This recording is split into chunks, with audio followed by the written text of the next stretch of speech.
Okay, I just got a request for a recording. So basically, I'm like pretty much almost famous, is the bottom line. Like people want me to record, just saying. Okay, so we are gonna set up two of these problems on the same worksheet. We're just gonna try and find where the triangle is, okay? So these problems, the directions say, welcome Taylor Swift. Given the following trig ratio and location of the angle, find the other 5 trig functions. We are actually not going to find the 5 trig functions. We're just going to set up the location of the triangle and figure out the lengths using Pythagorean theorem, because that's the hardest part. And we are on problem 17. So they tell us that the secant is positive. So which quadrants, and that also tells us that the reciprocal function, which is cosine, where is the cosine positive? Cosine's x. So where are the x coordinates positive? Which quadrants? First and fourth. Right, because this is positive x, right? This direction, which means that the triangle that we're about to set up is in one of those 2 quadrants. We don't know yet. Okay. The second piece of information that they give us is that this angle is between 0 and 90 degrees. So that should give us enough information to tell us which quadrant our triangle is in. It's really all we need anyway. We don't even need the first piece of information. However, first quadrant. So that's where somewhere in that quadrant there, right? We're going to connect it not to the y-axis. We're going to connect it to the x-axis. Any quadrant we are drawing because these are points on a circle, right? Okay? We are going to connect them like reference angles to the x-axis. Remember the bow tie. So we're in quadrant 1 for this problem. So here is our triangle. Okay, the cosine of, let's see if I can do beta, equals 1 over 5 because the secant is 5. So that means that we've got our x distance is 1 and our radius is 5, and we have to find the y distance. You with me? I'm gonna go with yes. Yeah. Yes, that's right, America. Okay, so Pythagorean theorem, this is a right triangle. So we've got, let's see. Okay, so a squared plus b squared equals c squared. You don't have to go through this every single time, but for the sake of our video. So we've got 1 squared plus b squared equals 5 squared. So our b is going to be, if I subtract 1 squared from both sides, right? Our b is going to be the square root of 5 squared minus 1 squared. So that's 25 minus 1, which is the square root of 24. Are you with me? Square root of 24.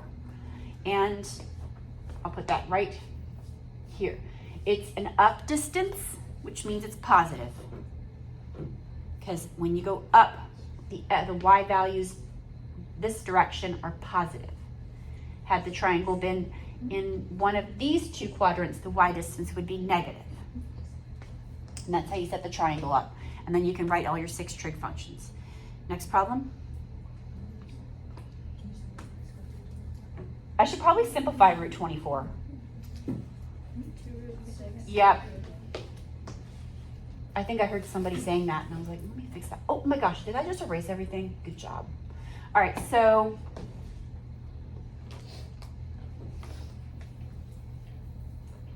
2 root 6. 2 root 6. Because the square root of 24, if I break that into the largest perfect square, we've got 4 times 6. 6 times 4 is 24. Pull the 4 out, it becomes a 2. So that's 2 root 6. Are we good? Simplifying radicals? I hope so. All right. 18. The cotangent is 5 over 6, which means that it's positive. Tangent's positive. Let me back up here. Tangent of theta is equal to 6 over 5. But that's positive. So what does that tell us about the quadrants that we're going to be in? Where is the tangent positive? First and third. First and third.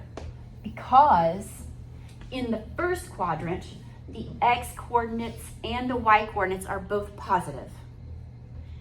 And in the third quadrant, the x coordinates and the y coordinates are both negative. And the tangent's y over x. So if I take a negative and I put over a negative, I'm going to get a positive. If I take a positive and I put over a positive, I'm going to get a positive. So the tangent is positive in both the first quadrant and the third quadrant. All right, so it's in one of those two. Second piece of information they tell us is our angle, our theta, is between pi, here's pi, and here's 3 pi over 2. So they're really telling us what quadrant it's going to be in.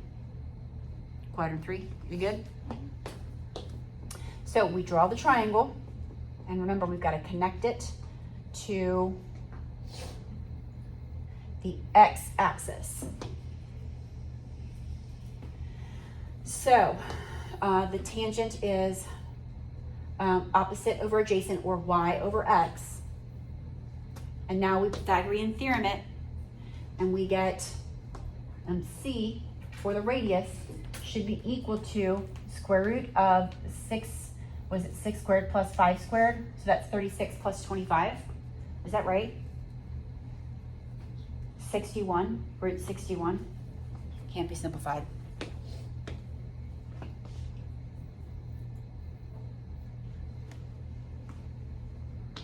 That's it. It's the hardest part. No, What? it's not it. It's not it? Doesn't the 6 have to be negative? No, Oh, because it's positive in the because it's the radius. And the radius is always positive. The x core. So the reason why these are negative values, or positive or negative values, like this distance is, well, I mean, you're right. Both of those values are negative. This is a positive value. Yeah. Just helping. And that's the reason why I'm glad you pointed that out, because that's the reason why the tangent is positive, because both the x and the y are negative values. Negative over negative, positive. Thank you. Glad we added that in. Yes? For number 17, if we left it as square root 24 on the test, would that be points off? That's not simplified? I mean, no. Maybe?